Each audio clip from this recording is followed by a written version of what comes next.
மூன்றாவது தலைப்பு, நன்றாக உணர்வது எப்படி?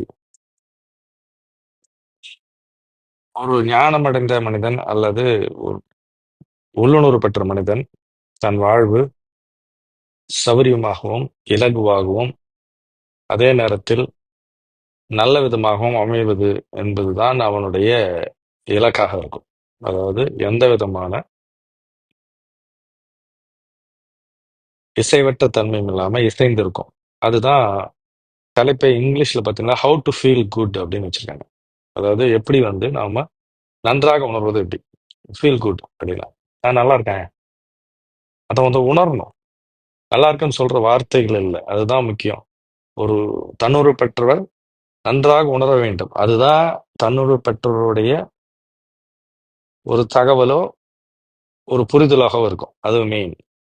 அதேபோல மிக முக்கியமான விஷயம், எப்பயுமே நம்ம வந்து உயர்வான, மேன்மையான ஆனந்தத்தை அனுபவித்தல் என்பதுல தான் நாட்டம் இருக்க வேண்டும். அதுவும் முக்கியமாக இறைத்தன்மையோடு, இந்த டிவினிட்டின்னு சொல்லக்கூடிய இறைவனோடு இருத்தல் என்ற ஆனந்தத்தை அனுபவிக்கிறது தான் நம்ம நாட்டமா இருக்கணும். எந்த ஒரு மனிதனும் உயர்ந்த நிலையிலே உறைய பக்குவப்பட்ட ஒரு மனிதன் உலகத்துல துன்பப்படுவதை விரும்ப மாட்டான். மனிதர்களும் துன்பப்படுவதை விரும்ப மாட்டான். அதனால எப்பயுமே உயர்ந்த ஞானத்தை நோக்கி நாம பயணப்படணும் அப்படின்றது வந்து மிக முக்கியமான விஷயமா இருக்கு. அது 2வது விஷயம். 3வது, சொர்க்கம் நம்ம பக்கத்துல, நம்மள சுத்தி இப்பயே இருக்கு. நீங்க இத கேட்டுட்டு இருக்கும்போது, இல்லாட்டி இந்த புத்தகத்த படிக்கும்போது, கண்ண கூட நீங்க மேல வந்து எடுக்க தேவையில்ல. அந்த க்ஷணத்திலே சொர்க்கம் இருக்கிறது. அப்போ நாம வந்து என்ன பண்ணணும்னா, ஒரு திறந்த மனதோடு எல்லாவற்றிலும் இணக்கத்தையும், இசைவையும் பார்ப்பதற்கும், உணர்வதற்கும் தயாராக இருந்தால், இந்த பிரபஞ்சம் நமக்கு எல்லாவற்றையும் குடுத்துட்டே இருக்கும். இல்லங்க, இது வந்து சாத்தியம் இல்லன்னு நான் நெனைக்கிறவங்க, அப்படின்னு நெனைக்கிறவங்களுக்கு ஒரு சின்ன விஷயம். ரொம்ப வேணாம். எல்லாவற்றையும் அன்போடு செய்யுங்க. எல்லா வேலையும் அன்போடு செய்யுங்க. அன்பு நே நேசத்தோட ஒவ்வொரு வேலையும் செய்யுங்க. எந்த விதத்திலயும் அதனுடைய அன்போடு செய்யக்கூடிய, செயலாற்றக்கூடிய விஷயங்களோட விளைவு கண்டிப்பா அன்பாக தான் இருக்கும். அத நெனச்சுக்கிட்டு நம்ம உள்ள நுழையணும் அப்படின்றாங்க. அப்போ சொர்க்கம் வெளியிலே இல்லை, உள்ளேயும் இல்லை, எல்லா இடத்துலயும் இருக்கு. இன்னொரு விஷயம், வெளியும் சொர்க்கம், உள்ளும் சொர்க்கம். இப்பவே நாம வந்து சொர்க்கத்துல தான் இருக்கோம். சொர்க்கம்னா என்னன்னா, துன்பமற்ற நிலை. அன்பு பிரதானமானதுன்றத நாம தெரிந்து கொள்ள வேண்டும் அப்படி. அதே மாரி மேல இருந்து யாரோ ஒருத்தர் நம்மள வந்து ஆட்டுவிச்சு, நீ வந்து துன்பத்துலலாம் இருக்கணும்னு யாரும் சொல்லல. ஸ்பிரிச்சுவல் லெவல்ல, அதாவது நம்மளுடைய உள்ளார்ந்த நிலையில், உள்ளார்ந்த உ ஆத்மீக நிலையில், அல்ல தெய்வீக நிலையில் எந்த ஒரு உயர்ந்த அதிர்வலைகளும் நம்மை வந்து கீழ எடுத்துட்டு போகாது. எப்பயுமே அவங்க விரும்புறது எல்லாமே, நாம அவங்க இடத்துல இருந்து அவங்கள நோக்கி வரணும்னு தான் விரும்புறாங்க. அதே மாதிரி இந்த பிரபஞ்சமும் ஆ நீங்க எந்த மாரி பார்க்குறீங்களோ, அந்த மாரி செயல்படும் அப்படின்றாங்க. அப்போ அ இன்னொரு விஷயம் என்னன்னா, அந்த ஹையர் லெவல்ல இருக்கிற உயர்ந்த அதிர்வலை உள்ள அதிர்வலைகள், இல்ல அதிர்வலை உள்ள ஆத்மாக்கள், நம்ம எப்பயுமே மேல அதாவது மேல்நிலைக்கு அவர்கள் நிலைக்கு வருவதை விரும்பிக் கொண்டே இருக்கிறார்கள். நீங்க என்ன பண்றீங்க? அதாவது இது வந்து ஒரு மருந்து மூலியமா உள்ள வர்றீங்க. இல்லாட்டி ஒரு சாதாரண ஒரு பிரேயர் மூலியமா வர்றீங்க. இல்லாட்டி ஒரு லெட்டர் மூலியமா வர்றீங்க. லெட்டர் எழுதி நான் வந்து இந்த பிரபஞ்சத்தோட இணக்கமாகணும்னு ஒரு பிரேயர்ல டீப்பான பிரேயர் மூலியமா வர்றீங்கன்னா அக்கறை இல்ல அவங்களுக்கு. ஏனென்றால், அவளுக்கு நல்லா தெரியும். நீங்க எந்த விதத்திலயும் துன்பப்படக்கூடாதுன்றது தான் அவங்களோட நோக்கமாக இருக்கிறது. இன்னொரு விஷயம், நீங்க எதையும் ஆத்மீகமான விஷயத்துல நான் நாணமடைந்தே விட்டேன் என்று உங்களுக்கு நீங்களே ப்ரூவ் பண்ணிக்க முடியாது. யாருக்கும் ப்ரூவ் பண்ண முடியாது. ஏனென்றால், நீங்கள் ஆத்மா லெவல்ல இல்லாட்டி நீங்க உயர்ந்த தெய்வீக தன்மையில இருக்கிறீர்கள் அப்படின்ற தன்மையை உங்களுடைய அதிர்வலை காட்டிக் குடுத்துரும். யாருக்கும் ப்ரூவ் பண்ண தேவையில்ல அப்படின்ற. அதே மாரி மிக முக்கியமாக நமக்கு அன்பில உயர்வது தான் ரொம்ப முக்கியம். இந்த தெய்வீக தன்மையை உணர்ந்து, எவ்ளோ அதிகப்படியான தெய்வீக தன்மையோட உங்க ஆரா டெவலப் ஆயி, இல்லாட்டி தெய்வீக தன்மையிலே மிளிர்ந்து இருக்கிறீங்க. இல்லாட்டி நான் வந்து ஒரு ஹையர் ஸ்டேட் ஆஃப் கான்ஷியஸ்னஸ் இருக்கீங்கன்னு சொன்னாலும், அது எப்படிப்பட்ட ஒரு விஷயம் அப்படின்னா, ரொம்ப கஷ்டமான விஷயங்க, காம்ப்ளக்ஸான விஷயங்க, ரொம்ப நுட்பமான விஷயங்க. இந்த அனுபவத்த பெறுவதுன்னு நீங்க எத சொன்னாலும், அது எந்த நிலையில இருக்கு அப்படின்னா, ஒரு கடல்ல இருக்கிற கடல் தண்ணிய ஒரு ஈ போய் தன்னோட நாக்கால சுவைத்த மாரி தான் இருக்கும். நீங்கள் பெற்ற அனுபவம் வந்தது அவ்வளவுதான். அதனால எந்த அனுபவத்தையும் பெற வேண்டும் என்று ரொம்ப பிடித்து வைத்துக் கொண்டோ, இல்லை இந்த அனுபவம் வேண்டாம் என்று சொல்வதோ, ஒரு அனுபவத்தை பற்றுதலோடு பற்றிக் கொள்வதோ, இந்த அனுபவம் வேணாம் என்று பற்றுதல் இல்லாமல் இருப்பதோ இல்லாமல், எல்லாவற்றையும் அன்போடு பார்த்து 2 விஷயம் தான். எதையும் மறுக்காமல், எதோடு பற்றும் இல்லாமல் வாழ்ந்தீங்கன்னா, அது சரியான அணுகுமுறை. அதனால தான் உலகத்துல இருக்கிறவங்க நெறைய பேரு, அத குருமார்கள் சொல்லக்கூடியவர்கள். அதாவது தன்னைத்தானே சொல்லிக் கொள்ளவர்கள். அவங்க அந்த அனுபவத்த பெறுவதற்காகவே, அந்த அனுபவம் இருப்பதாக ஒரு மாயத் தோற்றத்தை ஏற்படுத்திட்டே வருவாங்க. ஒரு கட்டத்துல அது வெளிப்பட்டுரும். முன்னாடி சொன்ன ஒரு விஷயம் தான். என்னன்னா, அந்த வைப்ரேஷன் வெளிக்காட்டிடும். அப்போ அனுபவத்தை தக்க வைத்துக் கொள்வதோ, அனுபவத்தோடு ஆனா அனுபவத்தை பற்றுதலோடு காக்க வேண்டும் என்பதை விட்டுட்டு, அன்பா மட்டும் இருங்க. அதுதான் உச்சபட்ச விஷயம் அப்படின்றாங்க. இன்னொன்னு உடல் உறவாடல் அப்படின்னு சொல்லக்கூடிய பிசிக்கல் இன்டிமெசி.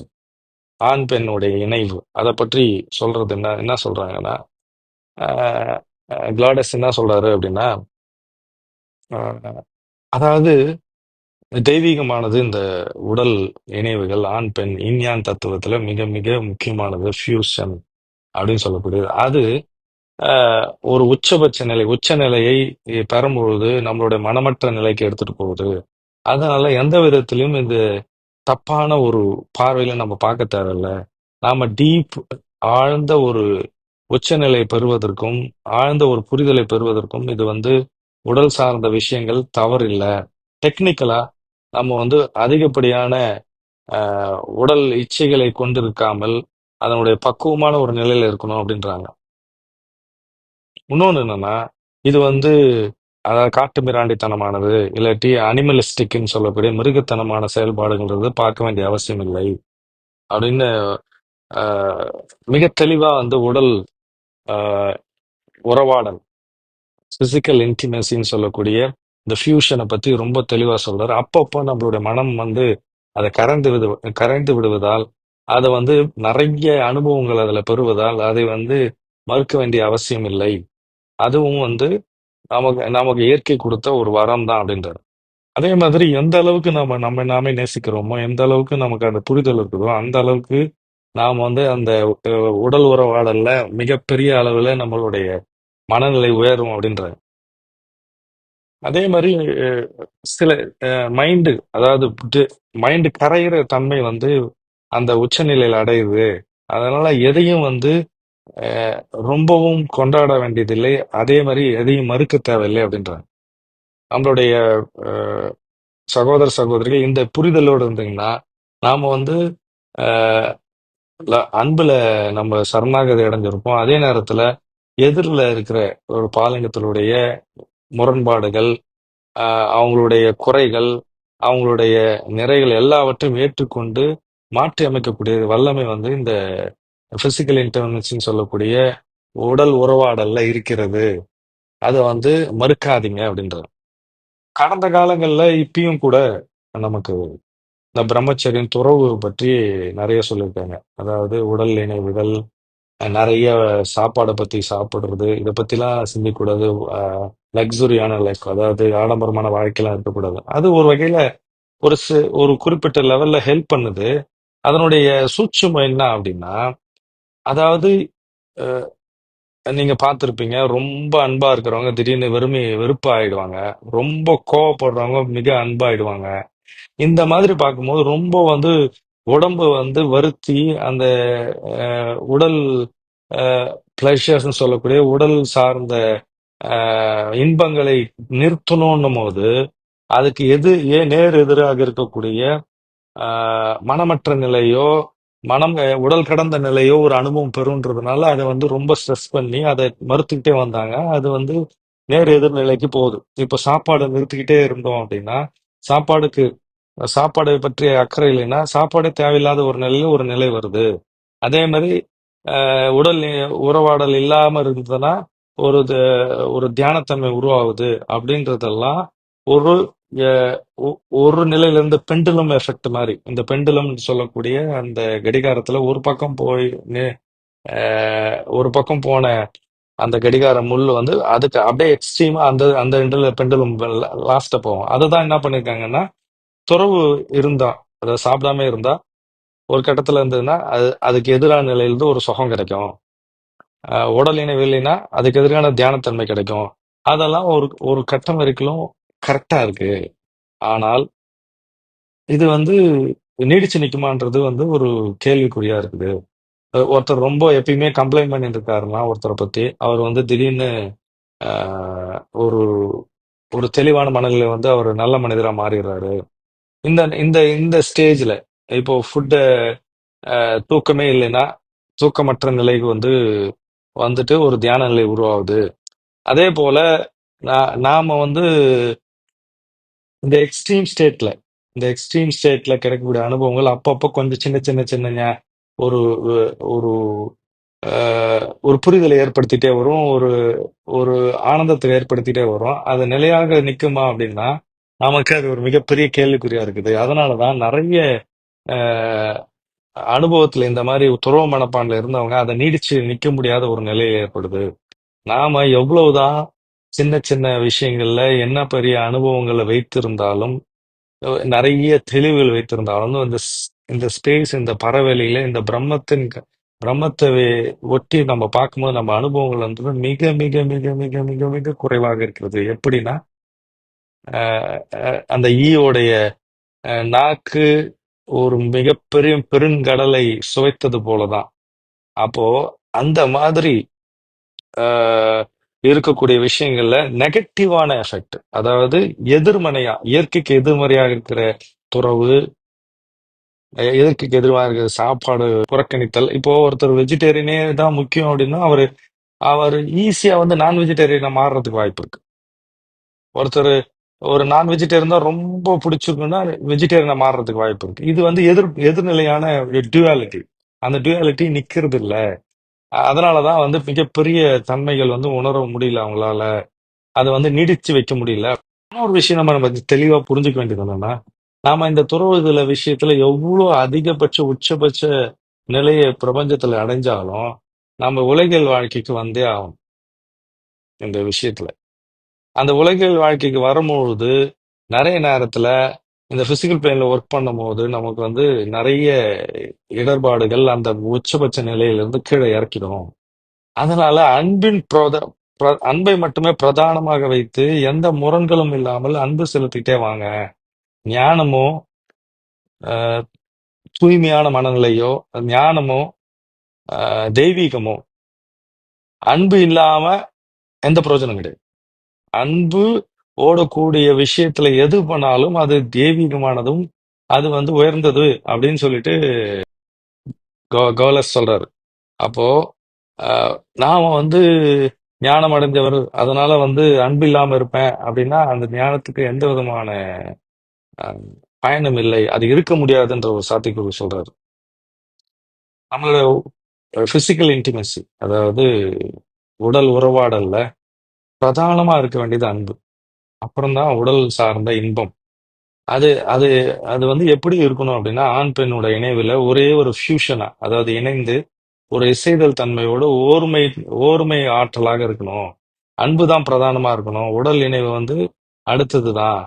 அந்த இன்டென்ஷன் என்னவா இருக்கணும் அப்படின்னா அதாவது அன்பு தான் பிரதானமாக தன்னை தன்னுடைய ஆண் தன்மையை வெளிப்படுத்தி பெண் தன்மை உணர்வத்தக்கதாகவும் பெண் தன்மையை வெளிப்படுத்தி ஆண் தன்மை உணரத்தக்கதாக ஒரு ஃபியூஷன் யூனியனா இருக்கணும் அப்படின்றது. அதே நேரத்துல அன்பு பிரதானமா இருக்கும்போது, அன்பை மட்டுமே பிரதானமா நீங்க அ நேசத்தை மட்டுமே பிரதானமா வைக்கும்போது, நீங்க எல்லாவற்றையும் நேசத்தோடு பார்க்கும்போது, உங்களுக்கு நடக்கக்கூடிய உயர்வான ஒரு விஷயம், இல்லாட்டி ஒரு மூட் ஸ்விங் இருக்கு. அதாவது உணர்வு மாற்றங்கள். அதே மாரி திடீர்னு வந்து ஒரு வெறுமை வருது. அதையும் நேசிங்க. உங்களுக்கு தவறான ஒரு எண்ணங்கள் நீங்க நினைக்கக்கூடியது, நீங்க தவறான எண்ணம் நினைச்சிட்டீங்கன்னு நினைச்சீங்கன்னா கூட, அதையும் அன்போடு பாருங்க. அத பார்க்கும்போது வந்து ஒரு பேலன்ஸ் உருவாகிட்டே வரும் உங்ககிட்ட. அ இதே மாதிரி நீங்க அந்த மாரி பேலன்ஸ பார்க்கும்போது எல்லா இடத்துலயுமே வந்து ஒரு ஆனந்தத்தையும், ஒரு முழுமையும், நிறைவும் பெறுவீங்க. இப்ப சில பேர் சொல்லலாம், நமக்கு வந்து எனக்கு செக்சுவல் அதாவது உடல் இணைவுல எனக்கு மிகப்பெரிய அ விருப்பம் இல்லை அப்படின்னா, இந்த பிறவியிலயோ, இல்ல இப்போ கடந்த காலத்துல இருந்த வாழ்க்கையிலயோ நீங்கள் வந்து எதிர்நிலையை எடுத்திருக்கலாம். தியானத்துல ஆழ்ந்து போயிருக்கலாம். அதனால இல்லாட்டி ஒரு புரிதல்ல இருக்கலாம். அதனால அது வந்து தேவைப்படாம இருக்கலாம். அப்படின்னு நம்ம வைத்துக் கொள்ள வேண்டும் அப்படின்னு சொல்றாரு. இன்னொரு முக்கியமான விஷயம் மத்தவங்கள ஜட்ஜ் பண்றது. மத்தவங்கள எப்பயுமே நம்ம ஒரு ஜட்ஜ்மெண்ட், அதாவது மத்தவங்கள விமர்சித்துக் கொண்டே இருக்கிறது. இல்லாட்டி அவங்களோட கதை, அவங்கள பற்றி வாழ்க்கையை பற்றி சிந்தித்துக் கொண்டே இருக்கிறது. அதுல பாத்தீங்கன்னா சில நேரத்துல நம்ம என்ன சொல்லுவோம் பாருங்க, அவன் ரொம்ப வந்து உடல் இச்சையிலே ஆட்பட்டு கொண்டிருக்கிறான். அதெல்லாம் அந்த மாதிரிலாம் இருக்கக்கூடாது அப்படின்னு சொல்றதுக்கு நாம யாரு அப்படின்னு கேக்குறேன். அவரவர்கள் வாழ்க்கை லெவல் இருக்குது. நீங்க எதை வந்து மற்றவர்களுக்கு கொடுக்க வேணாம்னு நினைக்கிறீங்களோ, எதை மத்தவங்க கிட்ட தப்புன்னு நினைக்கிறீங்களோ, அதே விஷயம் உங்ககிட்ட தப்பா இருக்கும். இல்லாட்டி எதை நீங்க மத்தவங்க கொடுக்க வேணாம்னு நினைக்கிறீங்களோ, அது உங்களுக்கு தரப்படாது. இது ரூலு அப்படின்றாரு. அதே மாதிரி நீங்க வந்து கர்த்தா கிடையாது யாரையும் டிஃபைன் பண்றதுக்கு. உங்களுடைய வாழ்க்கையில நீங்கள் வெளிப்படுத்தக்கூடிய வார்த்தைகளும், உங்களுடைய செயல்களும் உங்களை இந்த உலகத்தில் நீங்கள் யார் என்று காட்டுகிறது அப்படின்றது. மிக முக்கியமா நீங்க தெரிந்து கொள்ள வேண்டியது, எல்லாரும் இந்த பிரபஞ்சத்தில் சமம். அடிக்கடி நீங்கள் நினைத்து பார்க்க வேண்டியது என்னன்னா, நீங்க எவ்வளவு தெய்வீகமானவர்களாக இருந்தாலும், நீங்க எவ்வளவு பெரிய அனுபவத்தை இந்த பிரபஞ்சத்தை பெற்றிருந்தாலும், இறை அனுபவத்தை பெற்றிருந்தாலும், அது அந்த ஈயின் அஹ், ஈ கடலை சுவைத்த விதத்திற்கு சமமானது. அதை விட பிரம்மாண்டமானது, வரையறுக்க முடியாத அளவில் இந்த பிரபஞ்சம் இயங்கிக் கொண்டிருக்கிறது என்பதை உணர்ந்து கொள்ளுங்கள். அதனால் நீங்கள் பெற்ற அனுபவம் பெரிதாக வைத்துக்கொண்டு மற்றவர்களை குறைவாக நினைக்க வேண்டாம். அனைவரும் இந்த பிரபஞ்சத்தில் சமம். ஈக்குவல் பீயிங் அப்படின்றத தெரிந்து கொள்ளுங்கள். அவனுக்கு வந்து அவன் தகுதிக்கு மீறி இது கிடைச்சிருச்சு அப்படின்னு நம்ம சொல்றதுக்கு யாருக்கும் தகுதி இல்லைன்றார். அப்படி நீங்க ஒருத்தரை தகுதிக்கு மீறி அவருக்கு கிடைச்சிச்சுன்னா அவருக்கு எந்த பாதிப்பும் இல்லை. ஆனா உங்களுக்கு மிகப்பெரிய பாதிப்பு வர்றதுக்கு வாய்ப்பு இருக்கு. உங்களுக்கு தகுதிக்கு மீறியோ இருக்கிறதோ மாறிடும். அதனால நீங்க வந்த வேலையை பாருங்க. அதே மாதிரி உங்களுக்கு மத்தவங்களுக்கு டக்கு டக்குன்னு ஹெல்ப் கிடைக்குது. அப்படி அவனுக்கு அதெல்லாம் கிடைச்சிடக்கூடாதுன்னு நினைச்சீங்கன்னா, இதே மாதிரி உங்களுக்கு ஹெல்ப் கிடைக்காம போறதுக்கு வாய்ப்பு இருக்கு. அதனால அவங்களுக்கு எதுவும் பாதிப்பு இல்லை. ஆனா உங்களுக்கு மிகப்பெரிய பாதிப்பு இருக்குது. அதனால உங்கள் எண்ணங்களில், உங்களுடைய விஷயங்கள்ல கவனமா இருங்க. உடல் இணைவு பற்றி தவறான கருத்துக்களை பரப்பாதீர்கள். அவர்கள் அவர்கள் வேலை செய்கிறார்கள் அப்படின்னு. எவ்வளோ அஹ், கருணையும், எவ்வளோ வந்து மன்னிப்பு உணர்வும் நீங்க மத்தவங்க கிட்ட இருந்து எதிர்பார்க்குறீங்களோ, அதை முதல்ல நீங்க கொடுங்க. எந்த எக்ஸ்ட்ரீமுக்கு நீங்க போலாம் அப்படின்னா, எல்லாரும் உங்களுக்கு யார் யாரெல்லாம் எதிர்மறையான விஷயங்களை செய்தார்களோ, அவர்கள் நம்ம கிட்ட இருந்து நம்ம கர்மாவை வாங்கிட்டு போயிட்டாங்கன்னு அவங்களுக்கு நன்றி உணர்வோடு விடுதலையும், அன்பையும், பாராட்டுதல்களையும் மன்னித்து விடுங்க. அப்போ வந்து மிகப்பெரிய மாற்றம் நிகழும் அப்படின்றாரு. நீங்க எல்லாருக்கும் என்ன கொடுக்கணும் அப்படின்னா, மற்றவர்களுக்கு சுதந்திரமும், அன்பும், விழிப்புணர்வும் கொடுங்க. ஏனென்றால் நீங்க அதை பெற வேண்டும்னு எப்பயுமே நினைச்சிட்டு இருக்கீங்க. எதை நீங்கள் பெறணும்னு நினைக்கிறீங்களோ, அதை மத்தவங்களுக்கு கொடுங்க. இது மிக முக்கியமான ஒரு விஷயம் அப்படின்றது. இசை பார்த்தீங்கன்னா, நம்மள ஒரு பெரிய ஒரு தளத்துக்கு எடுத்துட்டு போகுது. ஹையர் ரெல்ம்னு சொல்லக்கூடிய நம்ம இசை ஒரு மேலான ஒரு அதிர்வலைக்கு கொண்டு செல்லுது. நாம வந்து அந்த இறை அனுபவத்தை கண்டெயின் பண்ண வேண்டிய அவசியம். இசை வந்து வித்தியாசமானது. எப்படி அப்படின்னா, நம்மள வந்து ஒரு பெரிய சமநிலைக்கு எடுத்துட்டு போய் ஒரு பிளஷர், ஒரு ஆனந்தத்தை கொடுக்குது. நாம அந்த இறை அனுபவத்தை என்ன பண்றோம்னா, இறை அனுபவத்தை நம்ம எப்பயுமே பற்றி கொள்ள வேண்டும்ன்ற ஒரு எண்ணம் இருக்குது. அதை வந்து தக்க வைத்துக் கொள்ள வேண்டும்ன்ற எண்ணம் இருக்குது. அதை தவற விடக்கூடாதுன்ற எண்ணத்தினாலேயே நம்ம அதை தவற விட்டுறோம். இதை எப்படி நம்ம பார்க்கணும்னா, ஒரு மியூசிக் கவனிக்கிற மாதிரி இறை அனுபவத்தை கவனிக்கணும். எந்த விதமான, அதாவது மியூசிக்ல அடுத்து என்ன நடக்கும், இதை விட்டுருவோமா, இதை வந்து என்னால அனுபவத்தை தக்க வைத்துக் கொள்ளுமெல்லாம் நம்ம நினைக்கிறது இல்லை. ஆனா இசையில நம்ம பாட்டுக்கு அதுல மூழ்கி லெட்டிங் கோ, அதாவது அந்த ஓட்டத்திலே இசைந்து இருக்கிறோம், நம்ம மனது இசைந்து இருக்கிறோம். அப்போ அடுத்த விஷயம் அடுத்த விஷயம் அடுத்த விஷயம் வரும்போது அது இன்பமாகவே ஆனந்தமாகவே இருக்குது. அந்த மாதிரி என்னோட இறை அனுபவத்தை தக்க வைத்துக் கொள்ளணும், இல்லாட்டி நான் தெய்வீகமாக காட்டிக்கொள்ள வேண்டும், இல்லாட்டி அது அதை வந்து தவற விட்டுறக்கூடாதுன்ற எண்ணம் இல்லாம ஒரு இசையை பார்ப்பது போல அந்த தெய்வீக அனுபவத்தை பார்த்துட்டே வாங்க. அது அடுத்த நோட்டு அடுத்த நோட்டு அடுத்த நோட்டுன்னு உங்களை வந்து விந்தையும் வேப்பையும் ஆனந்தத்தையும் களிப்பையும் ஆஹ், பெரும் ஒரு கொண்டாட்டத்தையும் தரும் அப்படின்ற, அதுதான் முக்கியமான விஷயம். தக்க வைக்கிறது தேவையற்ற விஷயம். ஏனென்றால் அது தக்க வைக்கக்கூடிய விஷயம் அல்ல. அது உள்ளுக்குள்ள இருக்கிற ஈஸ் ஸ்டேட்ல, ரிலாக்ஸா இருக்கிற ஸ்டேட்ல நிகழக்கூடிய ஒரு பரம சுகம் அது. நாம செய்ய வேண்டிய முக்கியமான விஷயம் உலகத்தை கவனிக்கிறது. எப்படி கவனிக்கணும் அப்படின்னா, எந்த விதமான கருத்தாக்கமும் இல்லாமல், எந்த விதமான முடிவுகளும் இல்லாமல், எந்த விதமான கருத்தும் இல்லாமல் நம்ம பார்க்கும்பொழுது உலகத்தில் நடக்கக்கூடிய எல்லா விஷயங்களும் நமக்கு புரிய ஆரம்பிக்கும்.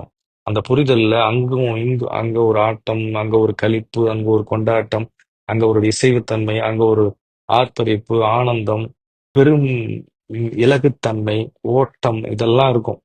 நாம வந்து எதையுமே நாம ஜட்ஜ்மெண்ட் இல்லாம, ஐடியா இல்லாம, எந்த கருத்தும் இல்லாமல், எந்த விதமான முடிவும் பாராட்டாமல் நம்ம உலகத்தை பார்க்கும்போது உலகத்தில் நடக்கக்கூடிய எல்லா அஹ், நிகழ்வுகளும் ஒரு இசையாகவும், எல்லா ஆஹ், நிகழ்ச்சிகளும் ஒரு கொண்டாட்டமாகவும் இருக்கும். இந்த மாதிரி இருக்கும்போது நம்மளுடைய ஒவ்வொரு நிகழ்வுகளும், ஒவ்வொரு வாழ்க்கையிலுடைய விஷயங்களும் ஒரு அழகான ஒரு இசையாகவும், ஒரு பாட்டாகவும், ஒரு ஒரு கூத்தாகவும், ஒரு கொண்டாட்டமா இருக்கும். அஹ் முதியவர்கள் காலை அஹ், ஆட்டி இசைத்துக் கொண்டும், இளையவர்கள் ஆட்டம் ஆடிக்கொண்டும் இந்த இந்த பிரபஞ்சத்தில், இந்த உலகத்தில் கொண்டாடி கொண்டிருப்பார்கள். அதனால நம்ம ஃபீல் குட். எப்படி நான் நன்றாக உணர்வது எப்படி அப்படின்னா, இந்த இந்த நான் சொன்ன இந்த எல்லா விஷயங்களை ஒட்டி உங்களுடைய சிந்தனை இருக்குமானால் எப்பொழுதும் நீங்கள் நன்றாக இருப்பதாகவே உணர்வீர்கள், நீங்கள் நன்றாக இருப்பீர்கள்.